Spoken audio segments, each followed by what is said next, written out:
Hi, I'm Mitch Gallagher from Sweetwater. I'm coming to you from Manhattan in New York City. We're here with Ben Stiller and Peter Swann from Useful Arts Audio. So not only Useful Arts Audio, but also Capital Punishment, which is having a major resurgence, right? Yeah, whenever they put the re in front of it, I always feel like they say a reissue. I feel like it's an issue or a release. Resurgence, yeah. Re-release is just a lease. Yeah. Right. Exactly. So it's it's a surgence. Right. We existed for a very short period of time, a long time ago, and we made this one album for fun that we also did want to put out in record stores at the time, but it was no real distribution. We never really even played in front of people a couple of times, right? I never played in front of Oh, you never, right? You never really were actually. You were sort of like. I was a latecomer. Yeah, not an original member of the band. He was a studio ringer, right? Yeah. And he was good with the equipment. Yeah, Right? So, I was the guy with the soldering iron. That's right, he was. So you guys were like 16 years old, right? 15, 16? Yeah, 15, in high 16, I guess it was 82-ish. 82. Yeah, that so it came out. So that was a junior year for me. Yeah. We and so we had this one sort of experimental album that we did, and Chris Roebling, who was sort of the band leader, wrote most of the music, and then I kind of knew how to play the drums a little bit. Right. I didn't know how to play the bass really at all. Yeah. But Ben and Chris, I had a bass. So Ben and Chris invited me down to the studio because the main attraction was that he owned a bass. Yeah, but there was a really good bass player at our school who got sick that day, and so they said, "You want to come down?" And, Right. That's awesome. Who was that bass player? John Fay. Oh, John. Oh my God. Remember, you were supposed to have John Fay. Yeah. Oh, that's so funny. I haven't thought of that name for so long. Wow. Yeah, That's great. Right. He was a good bass player. He was a good bass player. Yeah, and Peter Turok was a better drummer than I was, too. I don't think that's true. Really? Yeah. No. He did Eye of the Tiger and Rock Ensemble, and he nailed it every time. It's impressive. I couldn't. You weren't on Eye of the Tiger. I wasn't a New York guy. I couldn't play that very well. So, Right. Yeah. So you had a collection of songs that you'd written together, or was there one songwriter, or how did you... It was really Chris was sort of the band leader, and he wrote most of the songs, and then he'd bring us into the studio, and we would jam and kind of try to figure it out, right? I mean, that was pretty much, yeah. Yeah, and he liked that. I think he liked that we were sort of like novices, and kind of he wanted to just do... And it's very experimental, so like he'd bring in like our Spanish class or something, and we'd like chant or things like that. Right. Or bring in helium tanks. Because we didn't have pitch shifters back then. Sure. Right.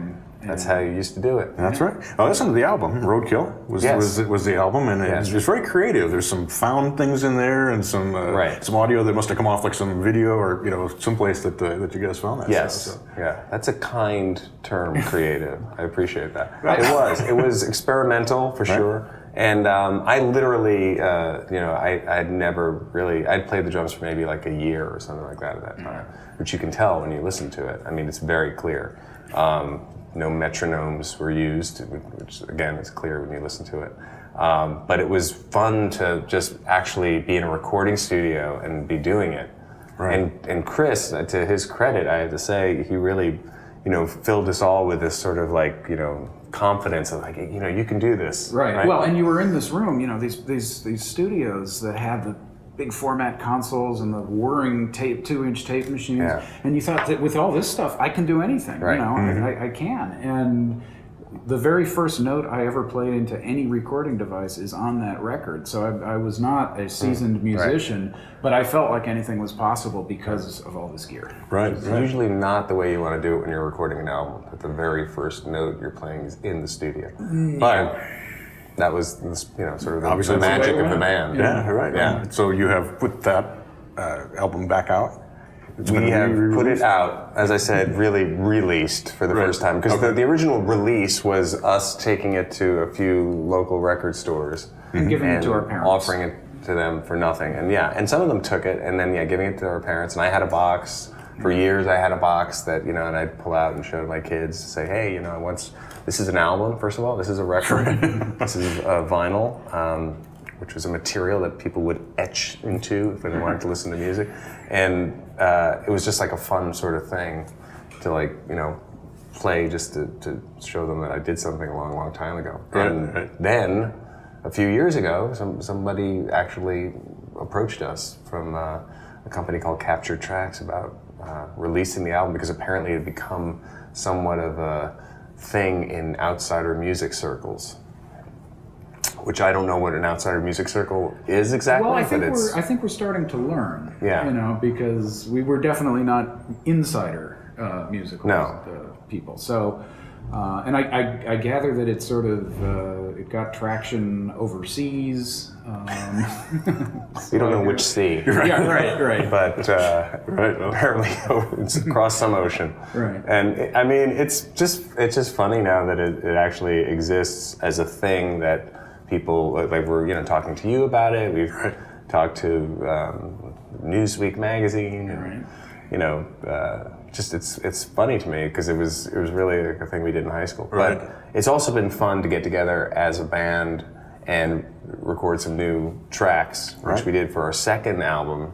That's coming out soon, right? That is coming out soon. Right. What is that one called? That is called This Is Capital Punishment. Nice. And there's 5 tracks on there? 5 tracks. An EP. Yeah. Sort of 5 situation. tracks, Yeah. and it's sort of a. I think they're much better than the original. Oh, no tracks. question. No, I would say it's dark industrial Yeah. music, and I think that's actually pretty good. Yeah. I mean, and in the 35 years or whatever it was since we recorded the first album, I took more lessons.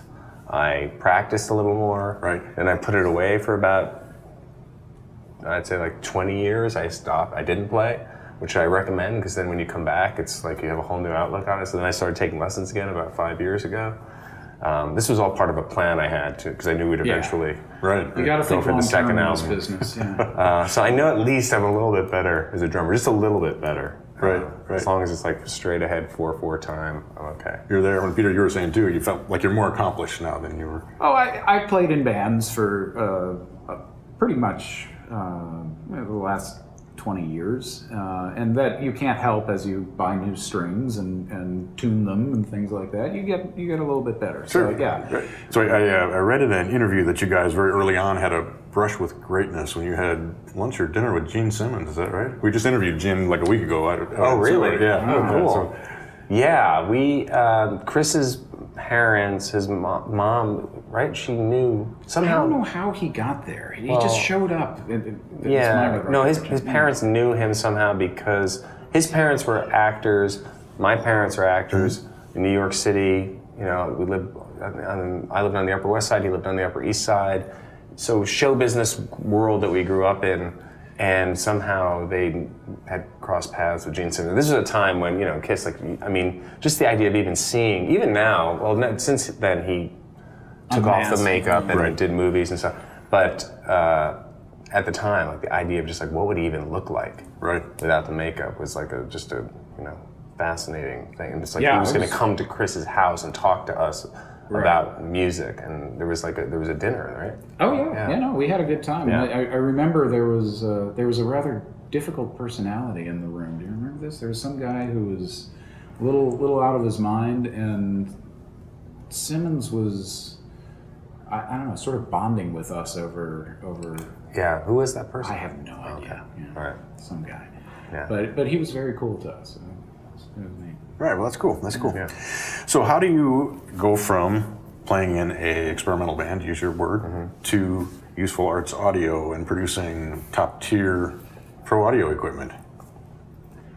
For me, it all started with Capital Punishment, being in the studio and everything, and at the same time we were making that album, one of the parents at the school was sort of a grizzled old school recording engineer who brought in just ratty cardboard boxes filled with all of the boards and random components from an old Fairchild console, and gave me a few tips about grounding and logarithmic scales and said, see ya.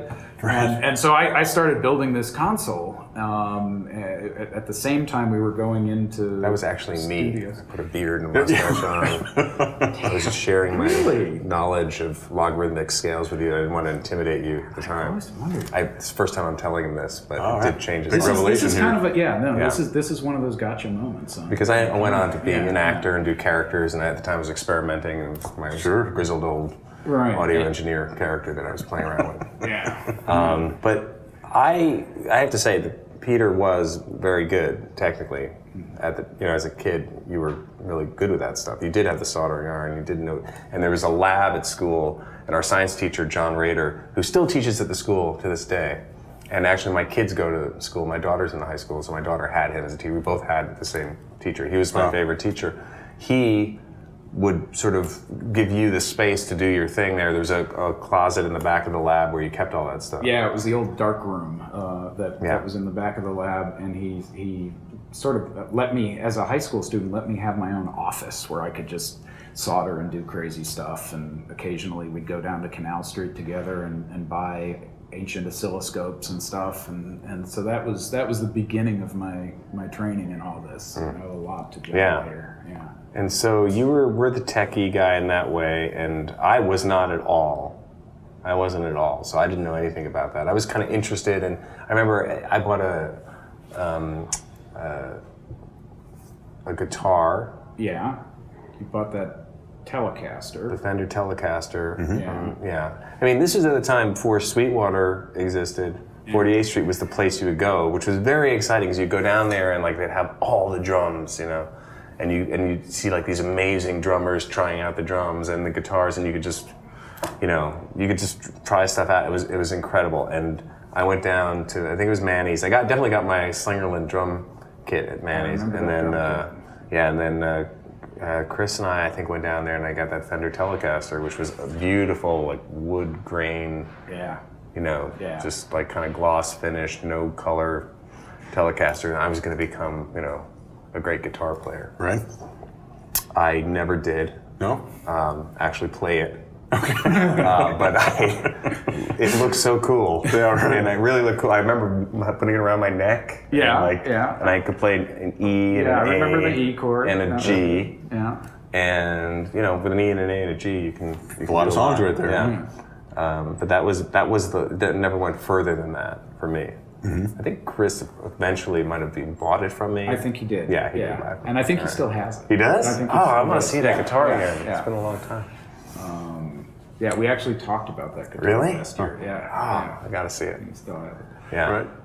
So how did you start making products then? Go from, reassembling. You're still trying to get to this part about making products. Like the relevant part. Yes, I am. Yeah. This is where I'm going to have to defer to Peter. So I sort of took this experience and then started my own studio, sort of the classic large format console, 2-inch sort of studio, which required me once again, or many times again, to get out the old soldering iron because that's what those things require. And started learning not only how these things work, but how they were manufactured. And then I came to the conclusion that no matter how much money I spent on gear, I wasn't hearing what I wanted to hear. And so I started tinkering around and designing it and building it myself. And then at this point, I started acting in movies. Okay. Right? Go ahead. Actually, you got a I haven't big come head into start on the me. picture Sure, yet. yeah. Well, no, the thread's got to keep intertwining. Exactly. Right? So at this point, you're doing that, and I'm being an actor. You're being an actor, Okay. and I'm screwing around with a soldering iron in a dark room. And so eventually I sort of settled on a sound I was looking for. And the sound was the vocal sound from old Chet Baker records that was so clear and intimate that I could just hear him in my head. Right. On any system I played it back on, it was just so intimate. And I told Ben about that. I told Ben, this is my goal, my passion, target that you're... and I think I've got it. And that's sort of how we reunited on this. Right. Product. And, I questioned at that point Peter's, not his sanity, but just how is he actually, like, his being in touch with reality at this point. Because he's like, I've got it. And he's like, no, I'm really doing this. And it's actually a product that I think is better than any other product out there. And I was like, well, I believe in you, because I know how committed he is to everything he does in life, and he was like serious about it because he does have this like amazing career, but he's really passionate about music and the technical side of it. So then he showed me, and I was like, this is awesome, this is amazing, and how can I be a part of this thing with you and help you support it? Because just for me, like, I came from doing the sound mix on the show that I directed, those specifics of, something sounding right and getting a specific sound and that level of specificity for something, when you're working on a recording is for somebody who does music, when you're doing film work, if you're doing, I've done a lot of voiceover work in movies, it's so important when you are able to find something that gives you a sound that's unique and what you're looking for.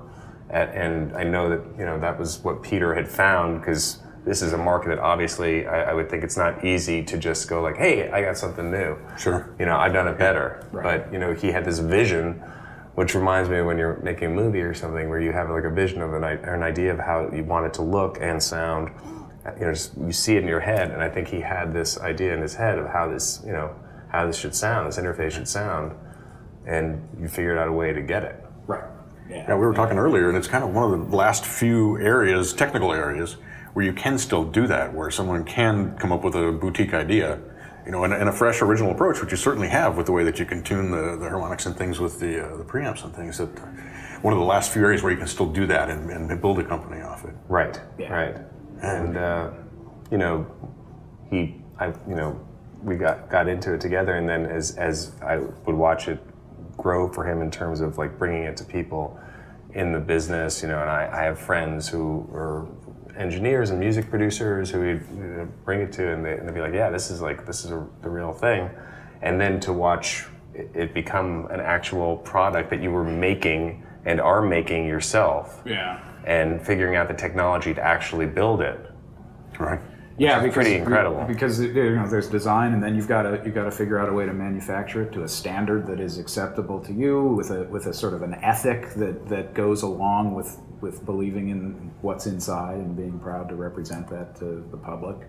All that is it's a labor of love, but it can be done in the audio industry. Right. Right.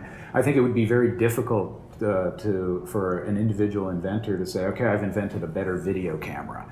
It could be done, but it's there aren't too many takes you're going to have on video. But what I tell people now is it's analogous to video, because you can have the greatest digital video camera in the world if you don't have a good lens, if you don't have good glass in front of that sensor, you're not going to get a beautiful image. The right actor. Sure. Well, yeah.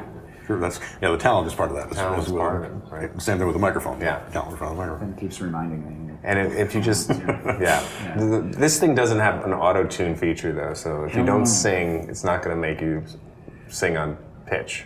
I'm Right. afraid not. Okay. No.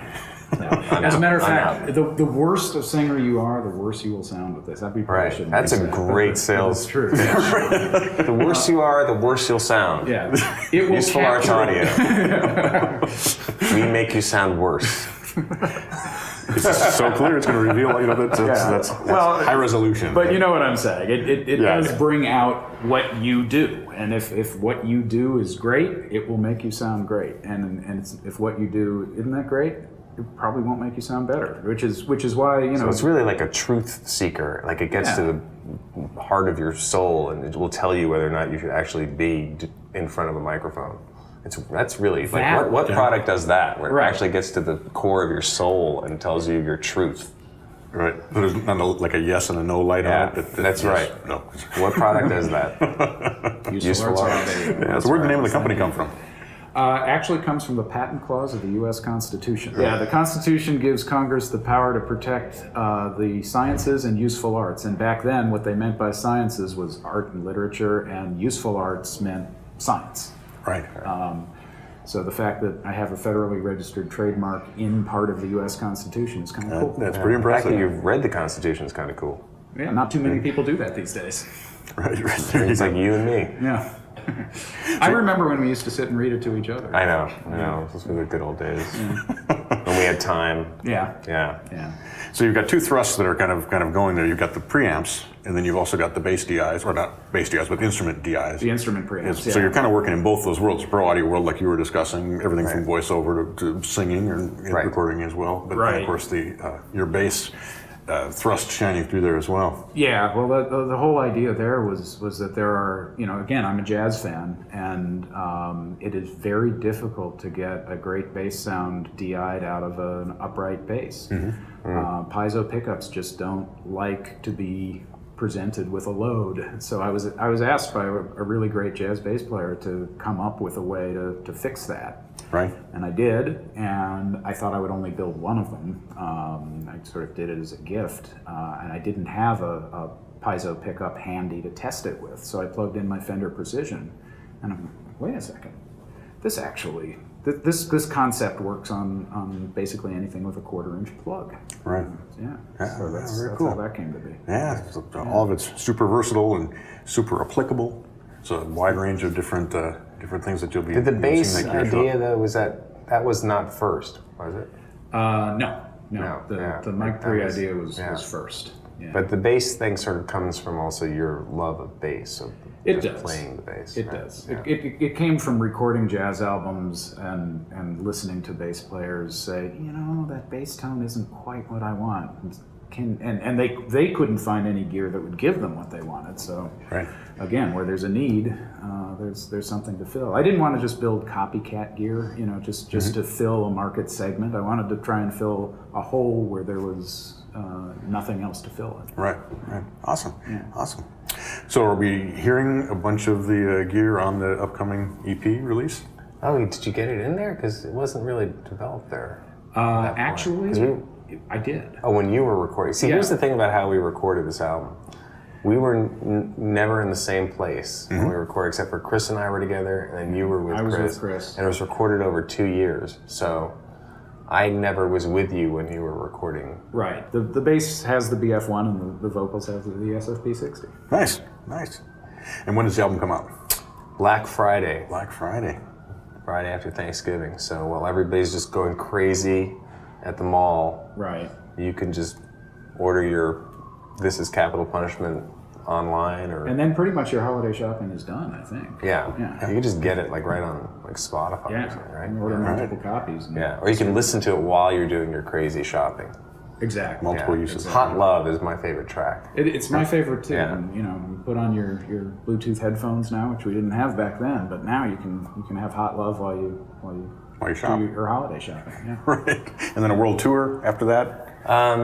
We might play once. I hope you come out to Sweetwater. World and play. tour That'd be one. great. What's that? Come out to Sweetwater and play. We'd love to have you That at would the, be fun. Theater Yeah. Pavilion there. I mean, we definitely want to get together and play. That would really be. That'd be I a would- fun I thing would to like do. that, Yeah. yeah. We have to. We rehearsed together recently, and that was fun. We did a song for our science teacher that I was mentioning. We did a song for him for his. It was his 45th year. They had a special ceremony for his teaching for 45 years, and we did a song, and that was sort of a Capital Punishment reunion live for the first It time. was the first time we'd all been together in the same room Yeah. in 35 years. Wow. And it was a lot of fun. Yeah. Well, that's great. That's great. Yeah, you definitely should get out and do some more playing. Yeah, And, no, for and the drumming on it was pretty darn good. I think Anything's better actually, than the drumming on the first album, so Or it's kind of a low bar. The bass playing. Yeah. Yeah. No, the bass playing was okay. No, it was probably better than the drumming. Nah. We were trying for something. Yes. We were avant-garde. We were on the cutting edge Awesome. of something. Yes. Yes. Guys, thanks so much. Appreciate you sitting down with us. Great Ben, talking to you. Pleasure. Thank you. Yeah. Thanks a lot. You bet. Great to see you guys. Yeah. We're so happy to have Useful Arts Audio at Sweetwater. Appreciate you guys and all that you We're so doing for excited that pro you audio. guys are putting it out there. Yeah. Looking forward to it. Really cool. Right. And please do come out. Love to have you out to, Thank you. to Headfirst. Yeah, I'll do that for sure. And thank you for joining me here in New York City. I'm Mitch Gallagher from Sweetwater.